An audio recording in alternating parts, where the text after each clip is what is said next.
Yeah, we're live now, it looks like. The views and opinions expressed in this podcast are those of the individual co-hosts and do not reflect the official policy or position of the Firearms Radio Network and or their employees. Viewer discretion is advised. This is especially true on live show. And tonight's episode and all of our episodes are brought to you by JCAA, as well as our wonderful supporters over at patreon.com. So head over there, patreon.com/afteractionproject if you feel so inclined. We have a couple different levels on there, and we'd love to have you on as a one of our guest hosts. Tonight, we're going to be talking to Lee Weems and Dr. House. We'll be reviewing the Defensive Pistol Skills course that instructor and chief deputy of the Oconee County Sheriff's Office teaches. And then Dr. House was a student of that course. If you guys have any questions, feel free to get them going down there in the comments below. So, Lee, you are the chief deputy of Oconee County Sheriff's Office, and you've probably taken more firearms courses and self-defense related courses than anybody and possibly most people combined. So talk to us a little bit, what got you started on the journey as a student, and then we'll get it back over to your journey as an instructor. Sure. I went to the police academy in January of 1999. I'm fast approaching my 20th anniversary of toting a badge. And I always had the interest in firearms. And in 2003, my agency did send me to the state's 80-hour firearms instructor school. And in 2009, I was appointed as chief deputy here in Oconee County. And the sheriff appointed me primarily because he wanted to bring about a philosophical change to the agency and really stress training. Most of my training up to that point had all been in the law enforcement side. And as I realized that I was in charge of my own program now, instead of teaching in someone else's program as far as the agency training goes, I began to seek out other sources of information just to see what else was out there, because everything I had came from the state training center, which is not a bad program. It's actually a very solid foundation, but it was one point of view. And so I began to look for other things. And then 2012-ish, 2013-ish, the late Todd Lewis Green started Pistol Forum. And someone sent me something Todd wrote about the same time he founded that forum. And I ended up signing up there and began to see the postings of people like Tom Givens, Ernie Langdon, a lot of the greats in the open enrollment training industry. And I saw that a lot of these people had this SME tag, standing for subject matter expert, on their profiles. And so I began to study their backgrounds. If these were the guys that are recognized by the industry as subject matter experts, well, then how did they get there? What knowledge did they obtain along the way so that everyone else looked at them and said, those guys are the experts? And so I studied their backgrounds and looked for common classes. One of the big ones was the FBI firearms instructor course. So I found that course being taught and went and attended it. And then in 2014, I jumped right into the deep end of the open enrollment training world. My boss made the mistake of telling me that I could go to any class I wanted to go to as long as I brought the information back to the agency. And I took 3 open enrollment classes in April of 2014. Tom Givens, Range Master Combative Pistol 1, was my first in the open market. And then I did the Rogers Shooting School. And in the same week I did the Rogers Shooting School, I did a Kent Hackathorn class. And a lot of the classes that you'll see in my background, if you look at my blog and my webpage, a lot of those I did through hosting or through labor swaps. So that's not all been done on the agency dime. A lot of it was done because I got slots because I hosted the classes. And it's just been an incredible journey these last 5 years now, traveling around, meeting people like Sherman, and from both a student and an instructor level. I've been a firearms instructor, at least certified as one, since 2003. From about 2016 on, I'm starting to feel like I actually know what I'm doing. That's awesome. Before we go further into the show, what is one course that you would recommend for those guys in the law enforcement community, and then one course that you would recommend outside of your own that you would recommend for civilians? As far as shooting goes, Tom Given's Combative Pistol 1, I think, is the gold standard for both of those segments. Awesome. Without Hey, doubt. Lee, before we get any further, give us some more list of all of your classes that you've taken. So I think, Lee, if there was a world record out there for a person that's attended most firearm training courses, I think Lee would have it 10 times above, and no one would probably beat that. So let's get a list of some of the stuff you've done. Okay, I'm going to have to bring up on my other screen a list of things that I've taken because I will forget. Just I guess from I should do that too. I think Sherman can give me a run for the money here. Just instructor level classes. I have the state 80-hour instructional techniques class, followed by the state 80-hour firearms instructor class, a 40-hour shotgun class, the 80-hour FBI firearms instructor class, a 40-hour FBI instructional techniques class, a 24-hour FBI patrol rifle instructor class, 80-hour use of force instructor from the Federal Law Enforcement Training Center, 40-hour Federal Law Enforcement Training Center active shooter instructor course, their 24-hour basic medical instructor course. Gosh, probably at this point, 200 and something hours with Tom Givens, everything from his instructor development to advanced instructor to combative pistol, intensive pistol, dynamic marksmanship, shotgun instructor, shotgun, everything. And I actually assist Tom with courses as well. Defensive revolver. Defensive revolver. Yeah, we can't forget that one. Yeah. Who taught the defensive revolver course? Tom Givens. Masada Youth Group's Deadly Force instructor, a law of self-defense instructor program, the Georgia Association of Law Enforcement Firearms Instructors, which is a statewide law enforcement group we have here in Georgia for firearms. I'm on the board of directors until next week. My term ends. Their patrol rifle instructor course, some stuff from ASP, some NRA stuff, everything but sniper rifle and SWAT is firearms related that the State Law Enforcement Training Center offers. Probably 4 or 5, maybe even 6 courses with Eric Lund, who is a federal agent, but also shot professional 3-gun for FN and SIG. Ken Hackathorn's Advanced Tactical Pistol, Ernest Langdon, Tactical Pistol Skills. I've done a private class with Frank Proctor, Craig Douglas, ECQC. I've done a class with John Farnham, Gabe White's pistol class twice. 1 day of pistol with Wayne Dobbs of Hardwire Tactical, 1 day of shotgun with Daryl Bolke of Hardwire Tactical, Dave Spalding handgun combatives, the day and a half class with the Complete Combatant. I've done, in addition to the law of self-defense instructor, I've done his levels 1 and 2. I've done John Johnson and Melody Lauer's Citizen Defense Research, the contextual handgun course. Oh gosh, it just goes on and on from there. And that's the show, folks. Everybody have a great night and take care. So it sounds like Dr. House is another student that a professional student. I think we could recognize both of you all as professional students. But that might go backwards so Dr. House, talk to us a little bit about your firearms training. Feel free to go through your list. It sounds like both of y'all have, I don't know if you guys are starting to compete with one another who can take more classes in a month. But introduce yourself to our listeners and start with your firearms experience if you'd like. Well, I've done all the same classes that Lee has, plus Paul Gomez, Andy Stanford, Greg Sullivan, John Chapman, Rob Pincus, Chuck Haggard, Steve Moses, Larry Vickers, Marty Hayes, and Andrew Branca. All right. Awesome. And you also have to consider there are 6 college. And James Yeager. Yeah. All right. Yeah, and there are 6 between the two of us. There are 6 college degrees too.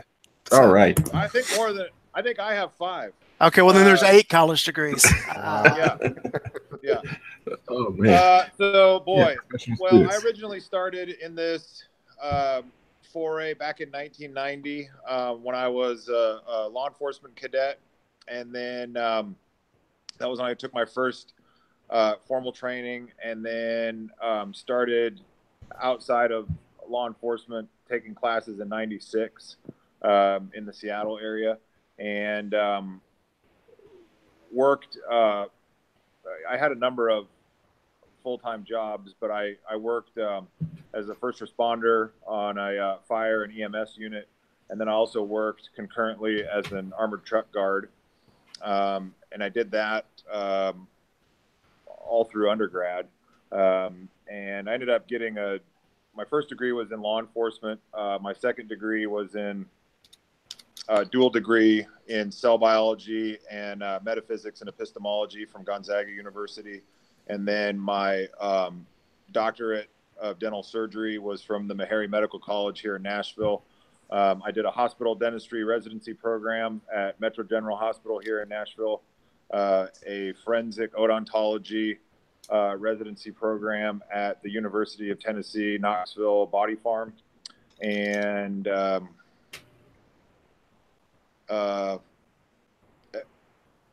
I think that's about it as far as that goes. And then I started. I originally worked for James Yeager at Tactical Response starting in about 2006, and I was his medical program director from 2006 to 2011. And then I was also cross-trained as a firearms instructor there. Taught classes there with my old buddy Paul Gomez, and then we both taught when he left Tactical Response, I left Tactical Response, and then we both started doing private sector classes kind of individually and then sort of as a team of nerds. And that was up until 2012. So since then, you know, I've trained pretty much just with all this, like I said, honestly, like most of the same people that Lee has, with the exception of where he's taken the GA or, you know, the Georgia Post classes for stuff. I've taken the, you know, Tennessee analog, but not for all of the instructor ones. Yeah, that's it in a nutshell. I mean, I've taken a lot of medical classes that I don't really, you know, from like Dark Angel Medical, Caleb Causey at Lone Star Medics, Dr. Keith Brown at Gore Group, and you know, a few other places like that to kind of augment my, you know, professional school training and my residency training. And the classes that I teach now, you know, are all mostly relative to medical stuff. Occasionally at a conference setting or something like that, I'll do a segment on, you know, something related to firearms instruction that's a little bit off the beaten path, but most of the time I just do medical stuff. So do you guys prefer being students or teachers?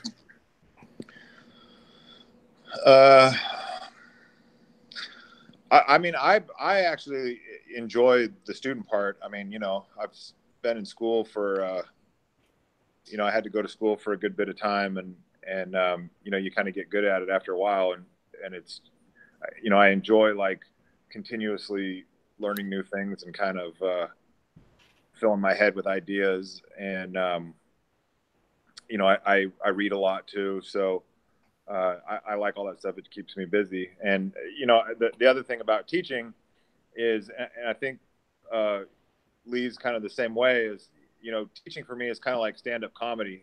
You know, I have a routine worked out, so if you just stand me up in front of a group of people and pull my string, you know, I'm gonna talk for the next 4 hours and teach. You know, it's just kind of a automatic thing at this point. And so I enjoy both aspects of it. But you know, the hardest thing about teaching in this business is just getting all the logistics together to actually put the class on. That's like the hardest part of it. You know, the teaching itself is fun and rewarding, and but you know, trying to find an Elks Lodge or a Freemasons Lodge and you know, where people are going to eat and stay at the hotel and all this kind of stuff is probably the most challenging part for me.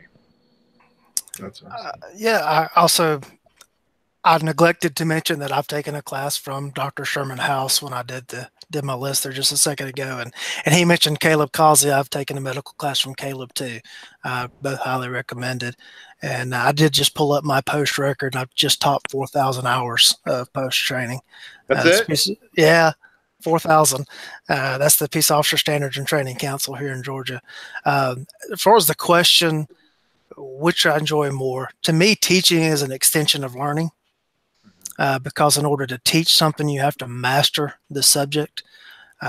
It's much easier just to show up at a class and be a student than it is to organize all the logistics of a class.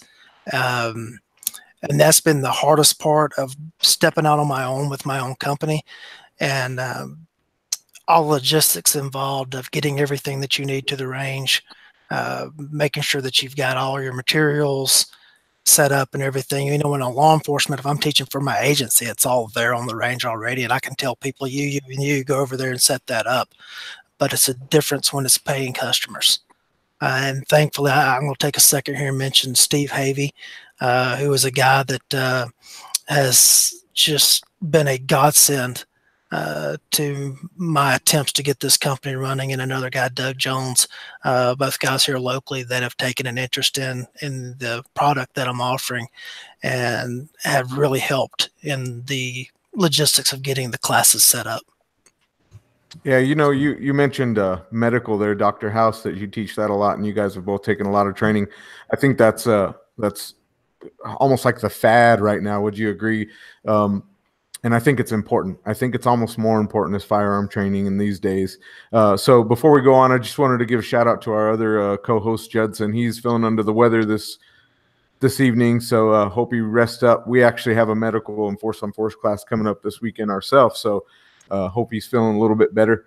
But moving on to Dr. House there. So what got you interested in firearms altogether? You know, I basically got interested in firearms because I was interested in law enforcement, and I, you know, grew up. I grew up in a house that didn't have guns in it. I grew up with grandparents that were avid hunters, but my parents weren't.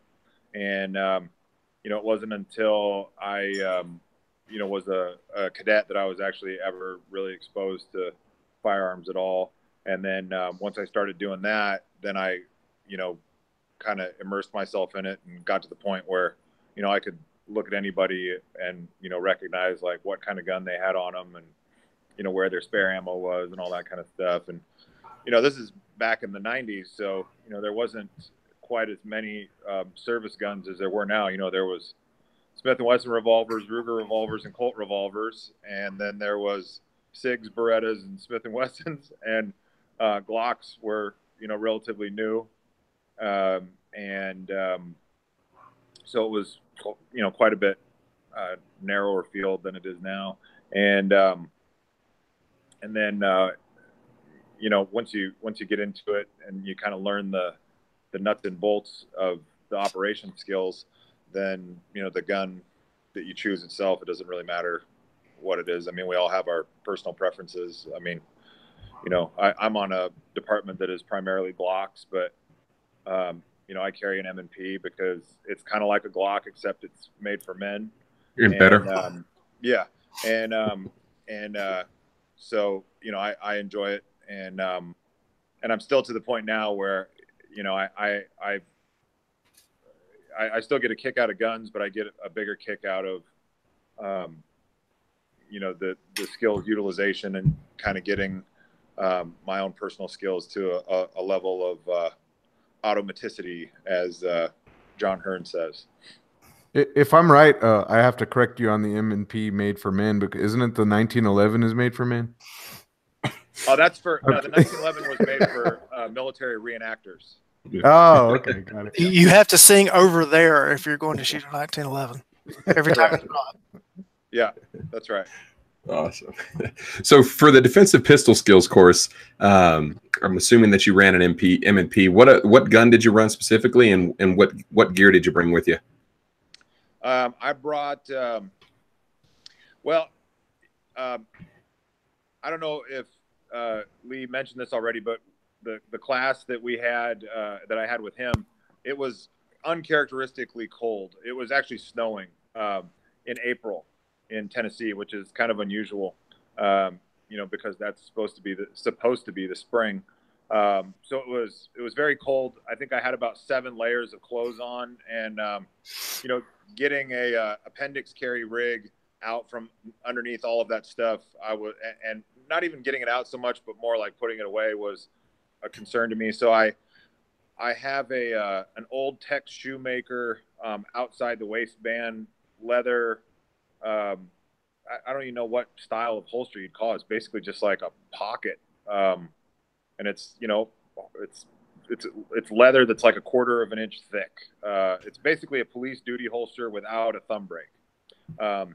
That's what I used for the class, and it allowed me to like keep it outside of all the other layers of clothes. And then I used the standard CompTac mag pouches that I've had for probably a decade or more now. And I shot American Eagle 147 grain flat nose ball, and the M&P I have is stock except for Trigicon HD sights. And that was it. Nice. So Lee, what's the required gear for that class? Obviously, you're going to need a handgun. Do you prefer students to run it from their carry gear? And so what's the minimum a student needs to show up with? 300 rounds of ammunition, their pistol. The pistol must be capable of carrying at least 6 rounds. And I have no hate for J-frames, but if you're carrying a 5-round gun, you're not going to get through some of the drills we shoot in that class, and then the whole class just bogs down because you're reloading after every individual string. So I do have a 6-round minimum capacity for the class. Your eye protection, your hearing protection, and I do require that you wear a brimmed hat to keep brass from getting behind safety glasses. I've seen a couple of issues with that on the range, and so that's been a standard requirement in all of my shooting classes now. Do you require speed loaders for your revolver guys also? I request that they bring speed loaders. They're going to need it for this class, and then at least 3 magazines for their pistol if they hold 10 or more. And then if they're less than that, they probably want more mags. Yeah, pretty often, as you know, Jeremy and I, we just teach concealed carry and a few other things, but that's always the one thing that kind of bogs down our classes, because often we have revolver shooters and they want to come out and qualify with a revolver. It's kind of a requirement for the state of New Mexico for us, but that kind of slows us down too. So that kind of makes sense to request those at the very least, because it does definitely slow down the pace for sure. Right. Is it a 2-day class or 1-day class? It's a 1-day class, and I'm going to give tribute to Carl Wren here for a second for KR training out of he's near Austin, Texas. Lincoln, Texas. Yeah. Carl is an engineer by trade. I believe that's what his professional job was, and he taught for a long time in the Texas A&M system. And he did a study on why people don't go to firearms training, why gun owners don't go to firearms training. And he determined, amongst the top reasons, and there's an article in his blog at KR Training that deals with all of this, the cost, the time commitment, et cetera, et cetera, et cetera. And what I did was I looked at Carl's blog and read that article, and actually saw his presentation at the Rangemaster Tactical Conference a couple of years ago. And so I started trying to design courses with what Carl had found in mind. And so this is just a 1-day, 6 to 7 hours, depending on how many students we have class, with the 300 round count. And it seems to go really well. It's action-packed. There's no dead time in it whatsoever. In this class, because it was snowing in April in Tennessee, we did have to go inside and warm up a couple of times, but we just did some dry stuff in the room, like reloading drills with an empty gun and empty mags and everything, just to cover that while everybody's hands and fingers were getting warm before we went back out on the range. It really quick off topic, well, kind of on topic with what you were saying about statistics on why people don't train. I just have a general question. Why don't more law enforcement officers train? Is it just because they're not gun guys? Because I mean, I know Jeremy has a personal friend, he's a huge gun guy, but generally most police officers, from what I've seen from my experience, they don't train more, and I kind of feel like they should. Can you kind of expand on that for us? Yeah, it's becomes a part of the job, really and truly, to people. They look at it as a day of work. Now, shooting is my passion and my hobby, and I have an insatiable need to collect. And taking shooting classes is my way of being able to collect knowledge and collect skills, etc. And it's what I'd like to do. Obviously, you can tell from the training resume and everything, this is my hobby and my passion. But for the average run-of-the-mill everyday cop, and this isn't a slam, it's another day at the office. And if they didn't grow up being gun guys, and this is the opportunity to get out and shoot more, then they just don't do it. They shoot the gun that the agency gives them from the gear that the agency gives them. And some agencies mandate that you have to do that. You can't have any free will in it at all. And, if nobody's providing them the ammunition and they're not being paid, well, then they're not going out on their weekend and doing what they consider to be more work. That makes a lot of sense. And it's not a slam against our law enforcement. And actually, thank you for your service. I know you hear that a lot, and I'm going to say it again, and I'll tell everybody again as I see them. But it's not a slam. But if you look at the keyboard warriors on social media and stuff, that comes up pretty often, especially when there's questionable shoots or stuff on video that you see. And I always wondered from a law enforcement standpoint why that was, and you kind of cleared that up for us. Well, I would like to make a very key distinction here, I think. Gun guys, people that go to training, guns are their hobby, they shoot matches on the weekend. Okay, they are 1% of the gun-owning community. They are a very small minority of the gun-owning community. So you take, 18,000 law enforcement agencies in the United States, over 1 million cops if you add in the correctional officers. Okay, we go pull a random sample from that group, and then we pull a random sample from what I would term as the gun guys. The gun guys will win a match. Okay, there's just statistically they're going to win that match. You go pull a random sample of gun owners and put them up against that same random sample of cops, the cops will win it all day long. It won't even be close. That's a very good point. I think that's a point that gets overlooked, in that conversation. Yeah, my buddy is I need to get out and shoot with Carlos. Carlos, if you're watching, man, let's get out and shoot. Let's get out to the range. I have to come out there. As I see him out there, he's doing sandbag drills and everything else. But what skills are you focusing on over those 6 to 7 hours in that defensive pistol skills course? Decision-making. It is very much a decision-making class. I had the good fortune to be at dinner with Claude Warner, Tom and Lynn Givens, and Brian and Shelley Hill, the complete combatant. And Claude made a statement that a lot of firearms training tends to be nothing more than firing squad training. We stand people in front of a stationary target and we have them run drill after drill after drill where they do nothing but draw and shoot and variations on that same theme. There's no decision-making involved in it. And so what I did was I took the 4 lifestyle rules that Mr. Cooper codified years ago, and I built a series of shooting drills around those 4 lifestyle rules, and then added decision-making into the mix. For instance, we have a drill that my personnel lovingly named the Blue Falcon. And it has shoot, no shoot decisions in it. You have to change your angle because if you shoot through your bad guy target, there may be a good guy target directly in line behind it.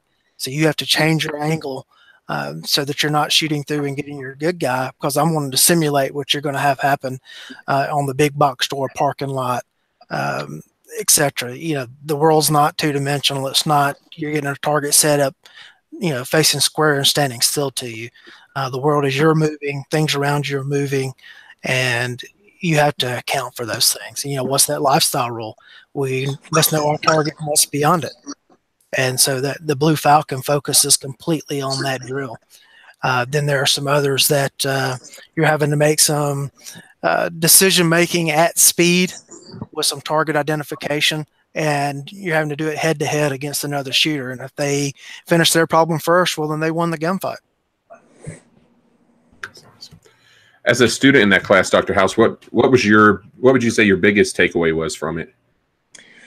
The biggest thing that I got out of that is, Lee really structures that class specifically around, how to essentially live with firearms, and use all of what we commonly, call like Cooper's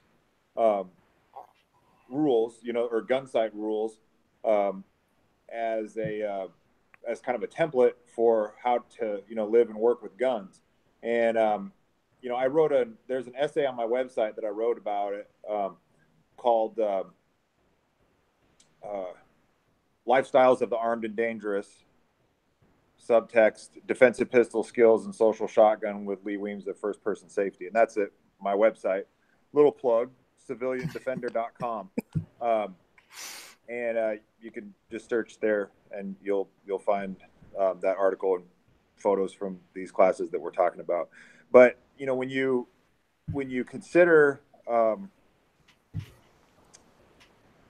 the 4 firearm safety rules as 4 lifestyle rules instead, it kind of gives you a different conceptual picture of what you're doing. So whether you're a law enforcement officer or just an armed civilian, how you interact with not only, we kind of think of it as almost like a 2-dimensional thing. It's like my interface with the pistol, and then that's how I interface with the bad guy. But we don't take into account that, it's not this mystical bad guy that's just floating in space in front of us. There's all kinds of things around them, including, cover, concealment, friendly folks, family members, all kinds of stuff that you have to be able to contend with. And you can't just, wave your gun around like Martin Riggs and muzzle everybody in the zip code and hope for the best. It doesn't work that way. If you do that as a regular person, you're going to get tacked with aggravated assault charges. And if you do that as a police officer, you're probably not going to be policing for too much longer. So the drills that the chiefs come up with to really hammer those ideas home are helpful, because it just changes the way that you think about stuff, so you automatically divert your muzzle. And, once I started doing those, or, did that class with Chief and kind of incorporated that into my future firearms training, if I'm not, in the holster or on the target, I'm keeping my muzzle averted to avoid, muzzling anybody that I might not. And that's whether I'm in uniform or just in regular clothes and classes. So it's a helpful thing to have. It's one of those things that is so incredibly helpful. You don't realize the utility in it until you've actually done it. And then when you do it, you go like, holy smokes, I've been pointing my gun at a lot of people for many years and didn't even realize it. So where is the safe direction in the in your big box store parking lot, right? Everybody talks, this is a conversation that it almost rivals the 9 versus 45 debate. Sure.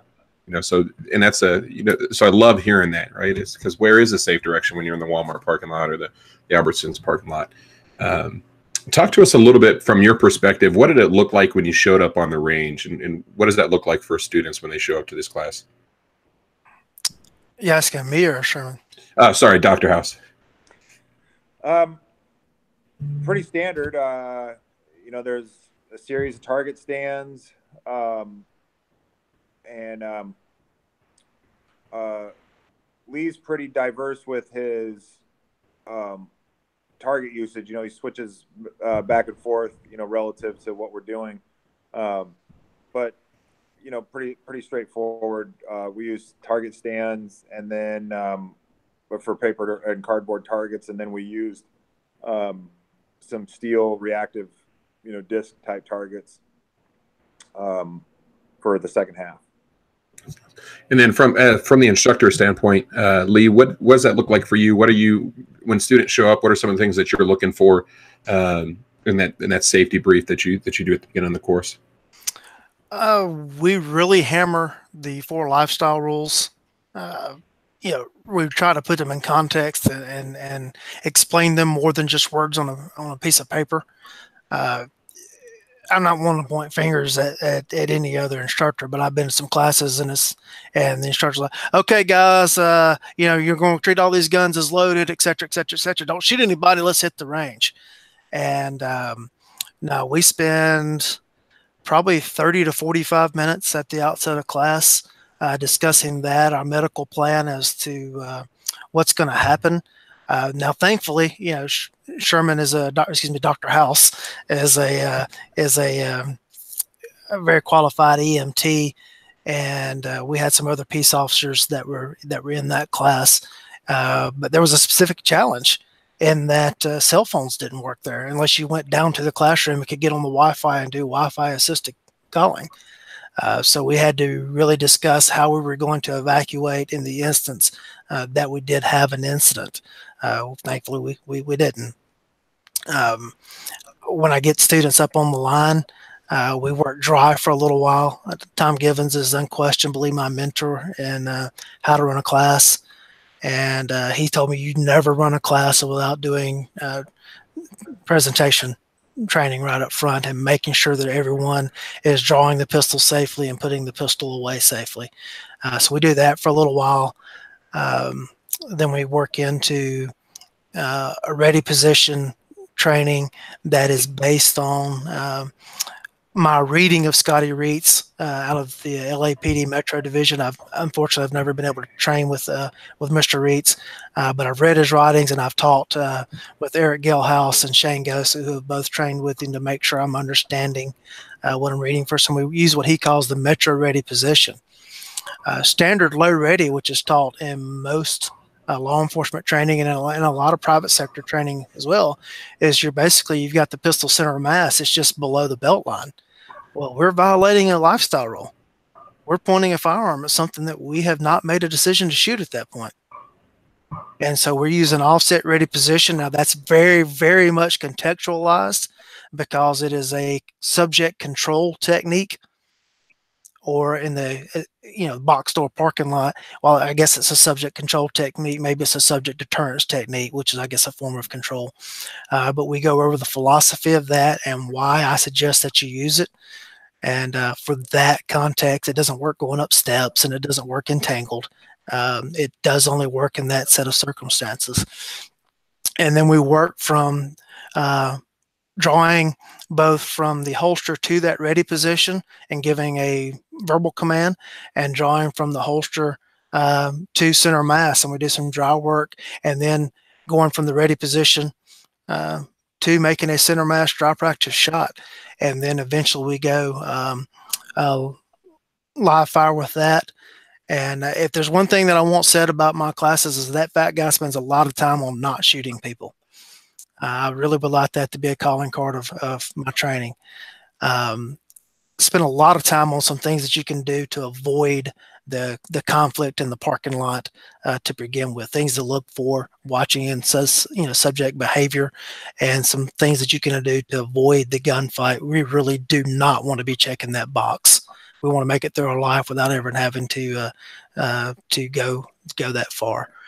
I've got 2 documented successes from my firearms training. One is one of our deputies gloriously performed in a shootout, saved the lives of other deputies and innocent victims, put himself in harm's way. But then I've got a student who avoided a conflict altogether and wrote me a very nice email about something that I said in that class, alerted him to what was about to happen, and he was able to avoid the situation. And to me, that's just as valuable as the blazing gunfight that was captured on body camera. So that first 2 hours of that class is really focused in on those aspects of it before we go live fire. Then we do a lot of work on what you can do in 3 seconds, because that's about how quickly these things are going to last. We try to put it in context of working with items in your hands. because you're not going to be standing there in your gunfighter crouch. Yeah, you see, there are people are standing there, the hands in the perfect starting position. All right, ready to go. Wow, I burned that down in 2.25 seconds. Okay, from a known start position, known stimulus, you did that in 2.25 seconds. Let's see what you can do with something in your hands so that your hands are not in the perfect start place. And what I've found is that something in a person's support hand messes them up worse than anything else. You can instinctively, you'll get rid of something in your strong hand, but in your support hand, you tend to hang on to it. And, we work from that context, and then we just continue building on up until the final head-to-head shootouts on the steel targets. I want to go back to what you were talking about as far as spending a little bit of time on how we don't want to shoot somebody. And the reality is that's what it's about, right? I mean, that's what all this is about, that one day that comes, we hope never comes, right? We never want to have to pull our firearm. We never want to do self-defense, but I think that's really important. I've only taken a handful of professional classes myself, and not many of them actually talk about that. So, and maybe you can tell me how many that you know of out of all the classes you guys have taken. And then moving on to Dr. House there, what was the most significant part of Weems's class that really you took it home and said, you know what, this is the thing that I got to remember. This is what's changed me. John Farnham is probably the, as far as for a shooting class, probably spends more time on the verbalization and the avoiding of the gunfight than any of the other classes that I've taken. And of course, Craig Douglas is managing unknown contacts as part of the ECQC. And then Brian and Shelley Hill. Brian's stuff is great. The Complete Combatant really spends a lot of time on everything that leads up to the fight and try to how to escape it, even without going to guns. And those are probably the three that spend the more time on. And I know there are other guys out there that I just haven't taken, but I know those. And then I'll yield to Sherman here. Yeah, I would agree with. I've trained with Brian before, but I've never, taken classes with him. Sorry, I have never trained, like where he's the instructor, but I've taken classes where him and I are both students. But I agree. I think John Farnham's kind of the dean of the industry as far as the avoidance, deterrence, and de-escalation. He might even be the first person to have ever coined that phrase. But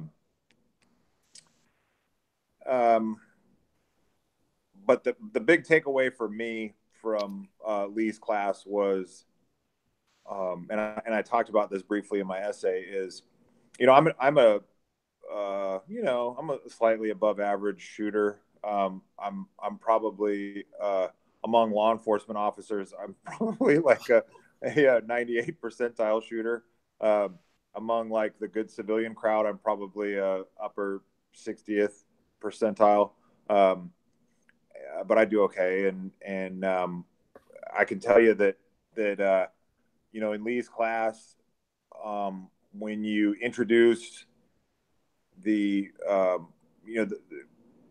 disqualifiers in that class, like muzzling a no shoot, or even shooting a no shoot on a pass through, you can be the best shooter in the world and be able to group your shots like exactly where you want them to go in rapid succession, and then totally blow it when you transition to the next target and muzzle a no shoot. And it's one of those things where, in your head, you're always, kind of moving at Mach 2.5. So you're already, 600 miles down the road before you realize your mistake. And, you'll shoot the drill, and then Lee will say like, "No, you muzzled the no shoot." And then you're like, "Me? Yeah, you did. Oh, I didn't even realize that I did." Like, you don't even realize that you do it. It's like become an unconscious habit. So, undoing that, some people might call that a training scar. I think it's a little more dire than that. It's one of those things that it's almost like, you know, it's almost like gum disease. You don't realize it until somebody tells you that you do it or that you have it, you know? And so that was the big take home for me out of that. Sherman said something there that just made me think back to something, to the very first question you asked me, as far as what started off on the student journey here. And from about 2010 through 2012 or so, I dabbled in the competition world. And, you know, as a cop going to cop shooting classes at the State Training Center, I was always in the top 2, top 3. And I thought I was good. I really thought I was a good shooter. And then I went to my first IDPA match and got smoked by the proverbial printer repairman. And I realized there was a whole different level of good out there. And I chased the speed for a long time. And to a point that I noticed finally one day in an IDPA match that, you know, when I first started shooting IDPA, I was very accurate. I very seldom dropped a point, etc. But I always was finishing middle of the pack. And eventually my pride got to me. And it's like, oh, no, I got to push for speed. And, you know, if I take a half-second penalty here or there, but overall I'm pushing the speed, you know, I'll make up for it. And I want to move up, you know, higher in the rankings. And then I did something that I had never done in a match, and I hit a no-shoot. Yeah. Oh, and it tore me up. After that, I didn't care where I finished. I hit a no-shoot. And then I went out to the next match and I did it again. And I said, all right, it's time to start rethinking this. And I stepped away from IDPA after that. I still will, every now and then, I'll sign up and go shoot a match or something just for fun. But that had become all of my shooting. And I said, I got to get focused on skill development, not winning a plaque. And no knock on the competition world. I think it's great. But the going from the one shoot target to the other shoot target with the no shoot in between and just sweeping that muzzle right across over, that comes from competition. Daryl Bolke points that out a lot. He says it's sport shooting, it's not competition shooting. And I've seen some really good IDPA master level shooters and everything get out there and just burn a course of fire down. It's like, yeah, but you swept right across 2 no shoots, you're DQ'd. And, you know, if that's what you've wired into your brain, that's what you're going to do. Yeah, that's an interesting concept because, you know, there's a lot of people that recommend competition shooting for self-defense practicing, and I think it warrants some benefits. But that's something that I've never even thought about, where you're actually muzzling no shoots as competition. And then, you know, I'm a horrible competition shooter. I've only done it a handful of times, and I'm working on getting better. And luckily, I was able to go shoot with Tim Herron. Hopefully, we'll have him on the show. He's a grandmaster, and he just, you know, you were talking about how you think you're pretty good, and then, you know, easy way to go humble yourself is go do a competition, because you'll get beat by the 12-year-old girl, as Clint Smith says, or the lawnmower repairman. So I think that's pretty good stuff. Yeah, I wanted to backtrack to, you know, what you said about the, you know, showing up to a range and then the instructor just kind of goes through the 4 rules, and then we really don't apply those. You know, I think in training, at the basic level of training that people do seek out and receive is probably a concealed carry level course, and you have no opportunity to muzzle anything because you're probably just shooting the qualification target. But for our listeners out there, if you're taking a firearms course and they don't have a medical plan or a medical brief, you probably shouldn't be taking that class, and you probably shouldn't be training with that instructor, even though the likelihood is, you know, it's very small that you'll have an accident on the range. Same thing, you know, we say the same thing. The likelihood of becoming the victim of a violent encounter is small, but it's not the odds, it's what's at stake. You know, so I wanted to kind of hammer back in on that. And I had another question, you know, specifically for this class. Oh, that's what it was. Dr. House, who is this class for? Who is the student, the defensive pistol skills student? Who should the student be? I mean, I think that both law enforcement and civilian folks would find benefit in it. Awesome. For the exact same reasons. And Lee, one of the last questions that we want to talk about on the defensive pistol skills course is, if there's one thing that you you wish your students would walk away with from after taking this class, what is it? That there's decision making involved, from making the decision to draw the pistol in the first place, and then that you're responsible for everything that you've done. And that includes putting on the gun in the first place before you leave the house, to everything you do till you get back home and take it off. It's a lifestyle. It's not, there's decision making involved and there's consequences. And in line with that, you teach a standing your ground course that Dr. House is taken as well. So I want to kind of transition over into that. It seems like anytime there is a self-defense shooting, it is purported to be a stand your ground shooting, and then there's massive calls to abolish stand your ground. So talk to us. What is the standing your ground course? What does it cover, and why standing your ground? Why is that the theme of that class? Well, I picked that name for just what you said. That is the buzzword that's out there in the media. The class content itself goes into much more than standing your ground. That's a very narrow legal doctrine or philosophy of self-defense. In Georgia, it's not standing your ground; it's no duty to retreat. But we can't get the media to go along with that. What everyone needs to understand is that the whole concept of standing your ground or no duty to retreat only applies if you had the opportunity to retreat. If you were on your back in the parking lot with some guy pounding your head into the pavement, you don't have the opportunity to retreat. Standing your ground or no duty to retreat does not apply. Okay, you couldn't do that. But two guys arguing over a football team in a bar, you got a chance to leave before that gets started. And so the first thing I do is I dispel that standing your ground is just a magic phrase that's going to turn any use of force into a legal use of force. Then I get into the can, may, must equation.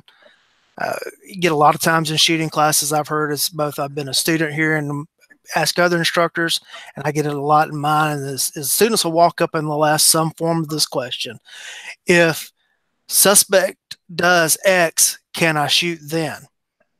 Or if I see this happening, can I shoot, etc. Well, I had a 5th grade English teacher that broke me up of saying, can I, for something when I'm asking for permission. Because if you asked her, can I go to the bathroom? Her response was, I don't know. Can you? Can refers to ability. Okay. Some people, I want to say to some people, yeah, if they crouched low enough and to your left and stood really still for a long time, yeah, you probably could. But what they're really asking is may, and may refers to permission. And when I say permission, I'm talking about the legality of the shooting. But I still think that's the wrong question. The real question revolves around must. Is must I shoot this person? Now, forgive me, I know there is someone out there that phrased all that as can, should, and I can't recall his name, and I don't want to be on air here presenting this as that's completely my material. It is an adaptation of somebody else's work, and please forgive me, I can't think of who it was that did that. I've not taken their training. Someone else was asking me the questions in that context, and I cut it down to can, may, must. But and then the rest of the classes, we focus on the must, and then we go through the whole process of the incident. Georgia law bars prosecution if you have legitimately acted in self-defense. But people need to understand that the barring of prosecution does not mean the barring of arrest. That's actually a judicial hearing that is determined after you've been arrested and charged. As your attorney actually raises that as a defense against the charges brought against you. And there's a hearing before the judge, and that you argue that you acted in self-defense. Now, there is a presumption that once you raise the fact that you've acted in self-defense in Georgia, the state has to refute that. I believe Mr. Bronca's writings is that 29 states put the burden on the state to disprove a claim of self-defense, and then all the others but Ohio, the burden would be on the defendant to prove that they did act in self-defense, and then Ohio's got some sort of crazy system that I don't understand. But it's the class revolves around that, and then the process. In Georgia, a magistrate judge can make a judicial determination of probable cause, meaning if I arrest you based on my investigation, or we've taken the results of the investigation to a judge and gotten an arrest warrant, etc., there must be a judicial determination of probable cause within 48 to 72 hours, depending on the set of circumstances, as to whether or not probable cause existed for your arrest. That magistrate judge can't set bail in certain felonies that include murder, rape, aggravated assault, aggravated sodomy, etc. And you may sit in jail for 3 weeks, a month before you ever get a bond hearing. Okay, standing your ground doesn't keep any of that from happening. Okay, that bond hearing may not come for weeks down the road, and your preliminary hearing in which you argue that you did act in self-defense may not be till months down the road. And I don't think people understand that part of the equation and that part of the picture. To my understanding, correct me if I'm wrong, the stand your ground statute is simply saying that the prosecution cannot argue that you had an avenue of retreat. Everything else has to be clear. So it's not like in stand your ground states, you can go out there and just shoot people haphazardly and say, oh no, self-defense. You still have to prove the other elements. Am I correct in that? Yeah, well, you got 50 states, so you have 50 sets of state laws. They're going to be different depending on the wording. Here in Georgia, as I said, once you raise the issue of self-defense, it's up to the state to disprove it. But our statutory law provides certain instances in which you are legally allowed to use deadly force. And if your use of deadly force does not fall into one of those sets of circumstances, for instance, you can use deadly force to defend yourself against death or grave bodily harm. You can use deadly force to defend a third person from death or grave bodily harm, or you can use deadly force to stop the commission of a forcible felony. And so there has to be a threat involving the felony involving the threat of or actual use of force against a person to be a forcible felony. I've seen a boyfriend and a girlfriend arguing, and the boyfriend grabbed the girlfriend and make her take 2 steps against her will, prosecuted as a kidnapping, which is a forcible felony in this state. However, I don't think it would have been reasonable to have drawn a gun and shot that guy if I was standing there on the sidewalk and saw that happen. There's a difference between that and someone grabbing your youngin and running off with them, and if you don't stop it, you're never going to see your child alive again. Yeah, that makes sense. So, Dr. House, talk to us about if there were any preconceived notions you had about stand your ground and self-defense that were cleared up in this class, and I kind of go to that takeaway point. What'd you leave the class really bringing home? Well, I think Lee kind of summed it up. He gave a very good overview of. Well, let me back up. So, in when you talk about self-defense law, the kind of the plank holder in the industry is, really 2 people. It's Masad Ayub,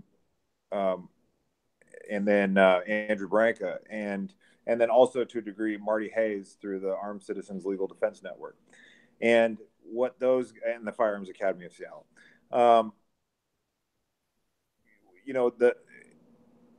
What Lee did was kind of demonstrate how Masad Ayub teaches what they call like the AOJ, what he calls the AOJ triad, which stands for ability, opportunity, and jeopardy. And his experience and how the perspective that he teaches from is, through his interaction as what they call in his state of jurisdiction as a police prosecutor, and then also as an expert witness. Andrew Branca teaches from the perspective based on case law and jury instruction. And so that they're both kind of falling off of different sides of the same table, but they each have a unique perspective. And Lee did a really good job of kind of tying those together and sort of hybridizing them into, a way that makes it easier to understand. The other thing is, I've taken classes from both of those men before, and all three of those men before. And so I had a good, grasp of already what Stand Your Ground was about. But I think that Lee did a really good job of kind of myth busting, if you will, about how that's sort of accepted in the common vernacular as synonymous with self-defense. Like, instead of people saying like, hey, I shot this guy through because of self-defense, it's now I shot this guy because of Stand Your Ground. And that's people think that that's synonymous, and it's not. You might as well, yell like, I shot this guy because I love, to drink pink lemonade. Like that, it would make as much sense. It's nonsensical. But it gets thrown around by the media so much that it has become, a living, breathing thing in the vernacular, and incorrectly so. So I think that Lee did a really good job of kind of chopping that up and making it a little more digestible for the layperson. Hey, Lee, is that a course state specific? Because you talked a lot about the Georgia law. So do you teach that anywhere else? I have taught it twice so far. Both have been in Georgia, but October the 20th, I will be teaching it at the BDC gun room in Shawnee, Oklahoma. So yeah, it's designed to be a 50-state course. So far, all of my students have been from Georgia. But really, if you focused on the must equation, the various the model penal code, while not every state follows that example, the class is basically built around that format, and I think it'll apply no matter where you live. Yeah, that makes sense, because it's not. I think self-defense has become complicated because there's a lot of bad actors out there claiming self-defense when they shouldn't have. But when it comes down to it, if you did not use force, would you have died?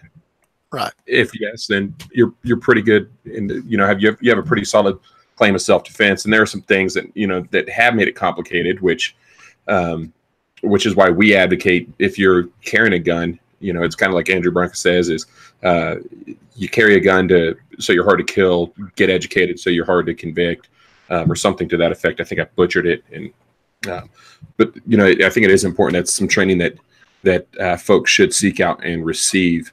What do you want your students to take away from that class? I think basically they need to they should walk away understanding the full consequences of their actions, and that they should be looking to avoid being in that circumstance to begin with, and that they should only cross that line to deadly force unless they are in a stone cold must situation. The consequences are just so dire that you should not be out there looking like, oh boy, I can't wait to check that box and smoke check some bad guy. No, it's the class. I don't want to scare people away from carrying a gun, because I had someone tell me after the first class, it's like, well, I just want to go home and lock my gun up now, and I'm scared to kind of walk around with it. I said no, because if you think about it and you only use the firearm because you had to, or use deadly force because you had to, it's not necessarily a firearm. Deadly force because you had to, it's because if you didn't, you wouldn't be able to go home. You wouldn't be able to see your children. And I want to drive home that emphasis. It's I had to, not I could. Yeah. I used to tell our students I want them to leave our class, and it's our concealed carry class, as a reluctant user of that handgun. I want there to be some reluctance to go to that handgun, but also understand that when it's time to go to that it's the violent of action that you need to go with. Right. And we're talking about why you carry a gun on yourself for personal protection or self-defense. It's to keep yourself out of the morgue, right? But you're not going to be much good to your family if you're sitting in prison for the rest of your life. So it's in that life-threatening self-defense encounter, it's your life and freedom that's on the line, and one without the other isn't very good. If given a choice, I had to choose between the two. I'd have my life. But let's avoid the altercation altogether. Understand what's at stake, and then the legal costs associated with it. Do you guys cover legal costs associated with self-defense shooting? Yes. The class that Dr. House attended, I had 2 local attorneys come in and kind of be a panel as well. And a couple of times in the class, I stopped and asked, okay, how many dollars are we up to now? And at one point in time, you get to, well, right here, we're looking at about $30,000, and we haven't even gotten to the trial yet. Yeah, and it's the more involvement you had in that altercation, the higher your legal costs are going to be. Right? If I'm standing at an ATM and I get robbed, legal fees associated with using deadly force are going to be less than I'm standing in the big box parking lot arguing with somebody over a parking spot or the fact that he's a Cowboys fan. Right. And one other thing we touched on in the class is that the investigative gamut that these cases can run. I have literally spent 30 minutes on a shooting and left. Okay, but I've also seen cases stretch out for weeks and months. And then one thing we have to take into account now is what I term as political football. Is we've seen several high-profile instances here lately where the investigating officers looked at a case and said, "We don't think this warrants charges." But then the media kept hammering the victim's family. I don't want to use, I've used the word victim when I shouldn't have. The person, if you're committing a crime and you get shot, you're not a victim. The other side's family kept putting on pressure, and eventually you get politics involved, and a prosecution moves forward. There was a high-profile case in Atlanta where here recently where the investigating officers charged the shooter with a misdemeanor, and the actual person who was shot, and as they were dying on the ER table, supposedly said this was an accident. This was an accident. And the guy that did the shooting's in jail for murder right now. Political football's a thing. It's a real honest to goodness thing. Social media has changed that. Yeah, unfortunately so, because you see once politics and the media get involved in it, you have a prosecutor that says this, we don't need to bring charges, and then they just assign a special prosecutor that's going to bring charges, and that way they can save face and get reelected. That way there is no such thing as in my opinion, there's no such thing as a black and white shooting, right? It's you're in the gray area. Along that same lines, is there, self-defense insurance is gained some attention. If there anybody out there listening that they don't agree with our right to self-defense, they're going to call it murder insurance. But is that something that's discussed or brought up? And if so, what are your thoughts on the self-defense insurance? Yes, I recently became an affiliate instructor with the Armed Citizens Legal Defense Network. I chose them. I actually was a member before I became an affiliated instructor with them. And by affiliated instructor, they send me a box of their pamphlets to hand out, and you get a 25% discount code when you come to the class. I'm not making anything off of that. The reason I chose that particular organization over some of the other ones, and then the other ones may just be fine. When you look at the board of directors, it's Marty Hayes, it's Tom Givens, it's Masada Youb, it's Manny Kapelson, I think Dennis Tuller's on the board. And it's like everybody that I would want to come be the expert witnesses at my trial are the board of directors for that, or whatever they call the board there. And so that was the selling point for why I chose them. The other big thing, no matter which one you look at, here's a very, very key thing. If it is a reimbursement program, there is one out there that you get reimbursed if you get acquitted. So you've gone through the whole trial, etc. If you get acquitted, they reimburse you some money. Okay, that's a financial interest that you don't get acquitted right there. That's okay. So it's okay, Lee. We're going to say it, carry guard, and it's quite all right. But you look at Armed Citizens Legal Defense Network, there's immediately boots on the ground with money going to your lawyer. They have a list of affiliate lawyers, but you can use the lawyer you want to use as well. I think Law Shield, U.S. Law Shield actually assigns you an attorney if you're going to use their program. I'm not certain of that, but that's what I heard one of their guys saying the other day. But I think it's very important that you have a program that's paying you up front, or paying your lawyer up front, versus one that's just going to reimburse you if you get acquitted. Yeah, USCCA is another one that has that kind of deal where they'll assign you, they'll give you a select few of lawyers that's in your area. And the issue with that for me is, what if you're traveling? What if you're on vacation? Something like that. And then you've got to kind of determine, okay, now who's my lawyer? So we often recommend Second Call Defense here. The main hub of the Firearms Radio Network, We Like Shooting. They're sponsored by Second Call Defense. I've had Sean Maloney sleep on my living room floor. He's one of the owners of that. And it's exactly what you're saying. Day one, dollar one, to make sure you're getting reimbursed both civilly and criminally. And I think that's really important to talk about. What are your thoughts on that, Dr. House, on self-defense insurance? I'm became a member of the Armed Citizen Legal Defense Network as an affiliated instructor, I think quite a while ago, maybe 2007-ish. So I'm a big fan of theirs for the same reasons that Lee outlined. But I also like that not only, this is another kind of overlooked thing, and it's also sort of one of those things that many lay people, or people, I mean, there's probably even people in law enforcement, come to think of it, that don't realize this is one of the cool things about the Armed Citizen Legal Defense Network is not only will they provide you, up front with money to be able to retain an attorney, they'll also provide you with money to be able to purchase a bail bond, for your release. So that's also, kind of a unique feature of them that I like. The other thing I really like about them is when you become a member, they send you this package that's literally filled with probably, I don't know, Lee, what do you think? There's probably at least 15 hours of DVDs from Dr. William April, from Masad Ayub, from Marty Hayes, from Tom Givens, basically everybody that's on the board of directors that is legally documentable continuing education.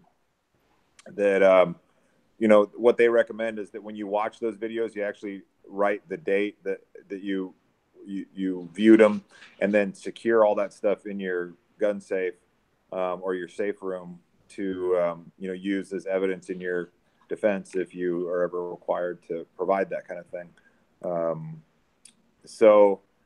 I really like the Armed Citizen Legal Defense Network. I've never even really shopped at any of the other ones just because I've been so happy with them.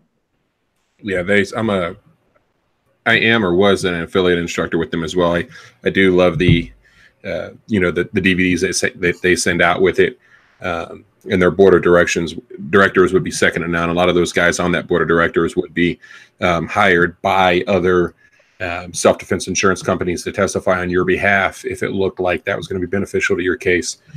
One thing I would like to, or maybe you guys can clarify up, I want to get to wrap up, but on self-defense insurance, there's something that we're more in line with the murder insurance. I haven't seen it discussed, but my understanding is the Armed Citizens Legal Defense Network, the other self-defense insurance companies, they're going to review the facts of your case at some point and make a determination as to whether or not they feel like you were justified in using deadly force. Is that correct? It's not something where I can go hold up the 7-Eleven, shoot the store clerk, call up my self-defense insurance provider, and then they're going to pay all my legal fees.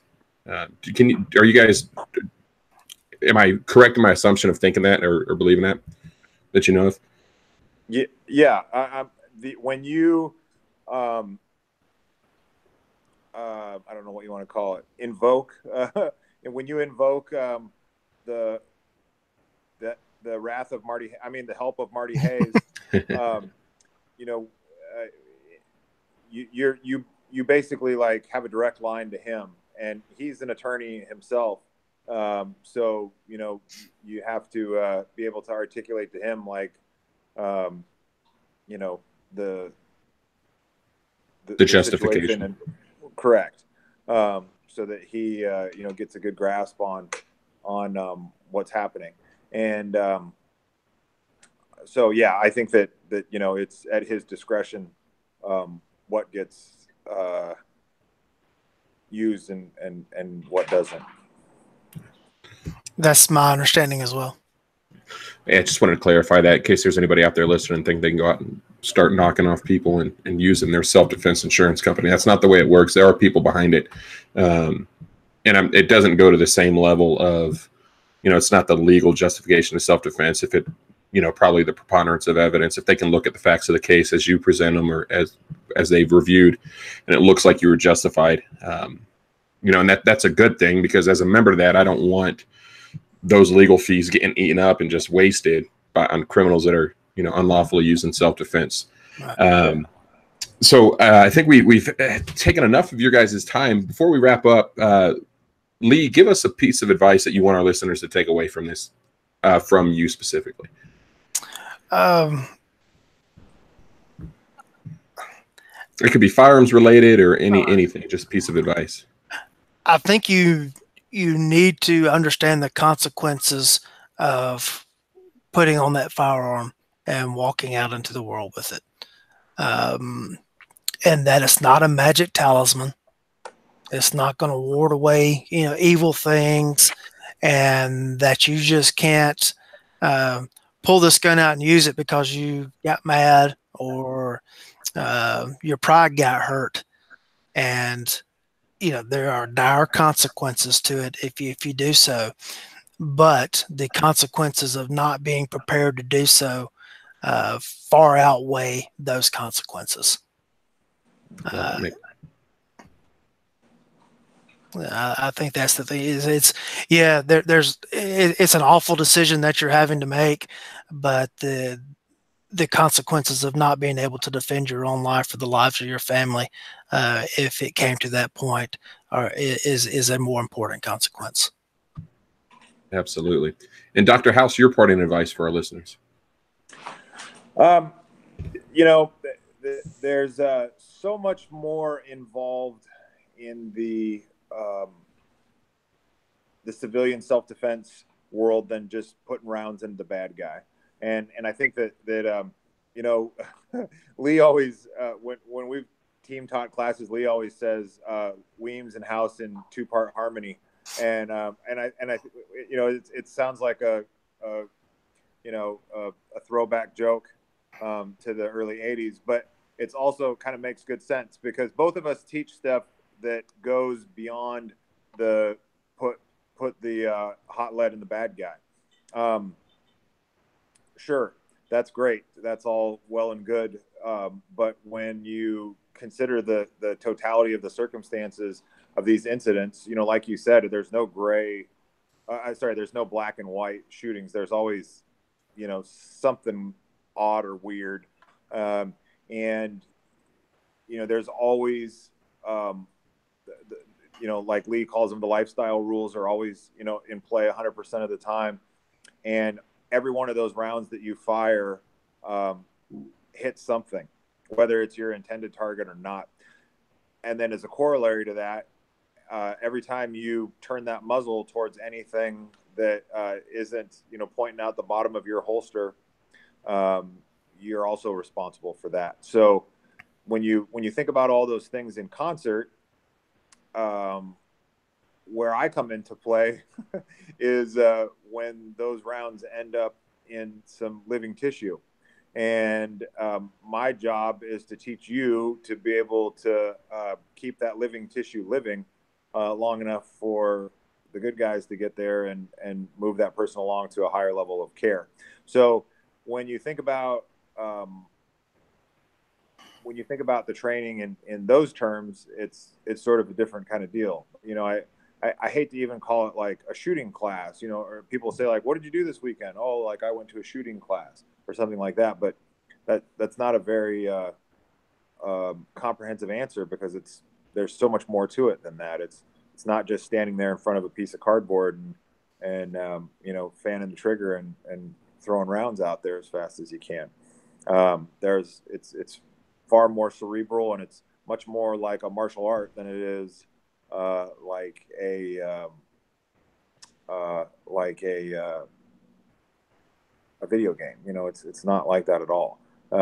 So there's a lot of moving parts, and I think that Lee does a really good job of helping people navigate that in a unique kind of way. And I've taken enough training over the last oh boy, well, almost 30 years, you know, to know what's good and what is not good. And I think what Lee does is put a really unique spin on things that, you know, a few years from now, we'll look back on this and go like, can you believe that we used to just run around willy-nilly and thinking like, hey, we're good to go as long as our finger's in register. It doesn't matter where we're pointing the muzzle. As long as our finger's in register, we're good. You know, and you know, this is sort of a joke that a lot of people won't necessarily get, but you know, that'll eventually catch up to the law enforcement world too, sometime around 2030 or so, because they're always about 15 years behind what we're doing in the civilian training community, or 25 years behind. It just depends. So that's kind of my takeaway for that. Awesome. And Andy, what about you? What are your final thoughts? You know, before I give my final thoughts, you guys just brought up a good point. So we've had a discussion. Judson, our other co-host, he's a training counselor, and I often instruct with him instructor courses. And one thing that Judson has created in his class is a zero strike policy. And basically, as the instructors are learning how to instruct and be instructors, he does not allow anyone to muzzle anybody unless it's an intended type drill, say a SIRT pistol or blue gun. And there's been some opposite thoughts on that. And so talking about these muzzling of even white targets in competition, it just kind of brings up this thought in my head. What are you guys' opinions on that as far as when you're teaching new instructors? What are your thoughts on a zero strike policy as far as them muzzling each other and muzzling themselves in a class that where we're teaching them to be instructors? Go with Lee. I like that as you're describing it. We can't stand in front of the people at the outset of class and talk about these 4 lifestyle rules and then go out and then run a series of drills that violate the 4 lifestyle rules that we've just told them are cardinal. And, you know, people think about the shoot, no shoot, but they don't think about the, you know, you're pointing the gun at somebody. Mm-hmm. That's a big deal. If you're pointing a firearm at someone without legal justification, you're committing a crime. And I like that, you know, you're establishing that right from the start in his class, just saying, look, if you do this, you're out. I think that's putting the issue right square on the forefront. Very good. Doc House, what do you think? Yeah, I agree with Lee. I mean, I was in a class just a few months back where, you know, literally the instructor was standing on the range, and he kind of had everybody sort of, you know, close the ranks a little bit so that everybody was standing in front of him. I think there was about 12 guys on the line. And he said, you know, just to run through it again, we already did it on the, you know, in the classroom, but just to hit it again so everybody gets it, you know, and ran through the firearm safety rules. And then he gave the additional corollary of like, when I'm down range, don't be pulling your guns out of your holsters. And he literally said that. And like 5 seconds later, this dude like pulls his gun out of his holster, like press checks it, you know, like seats his mag and stuff. And then he's like, what are you doing? And the guy was like, what do you mean? And he's like, I'm just making sure that this is loaded. And he's like, I just told you, you know?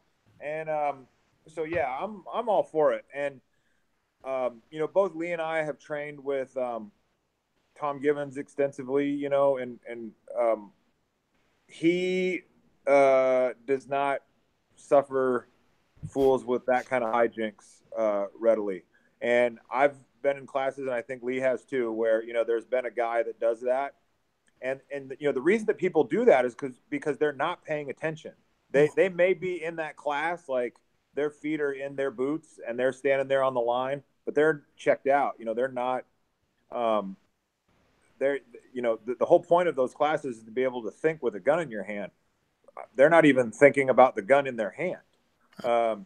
And they just wave it around, you know, like it's you know, a laser pointer, and don't think anything about it. And that's really a dangerous thing to do, you know.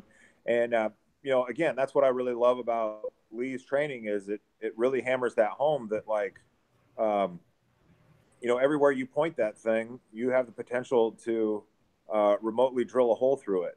And you have to respect that, not only for the mechanical properties of it, but also because of the potential metaphysical problems that will arise from that, as well as the legal problems that will follow from that. And that's, you know, kind of a unique perspective. Yeah, Tom Givens will make a grown man cry. I've seen it happen. You know, when people have had that lapse in judgment and done stupid things with a gun in their hand like that. So I'm all for the what did you call it? Zero tolerance? Zero strike policy, or zero tolerance. Policy. Yeah. Yeah. I mean, I would go so far as to, and I've done this before, where, you know, you actually have that person like doff their gun completely, and, you know, they can have a blue gun the rest of the class and watch everything, but they're basically, like, for lack of a better term, in timeout.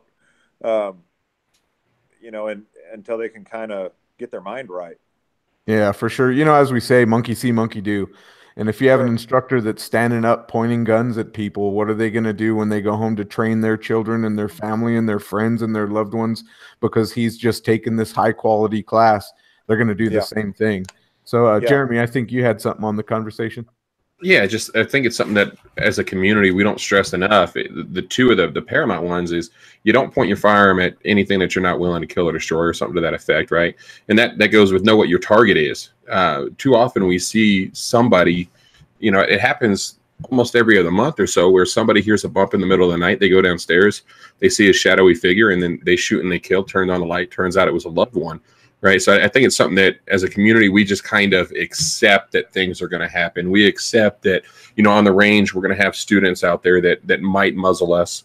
And depending on the class, I think in an instructor level course, if we're looking at people that are going to get up and train other people and say, this is unacceptable, then it absolutely needs to be unacceptable in that instructor level class.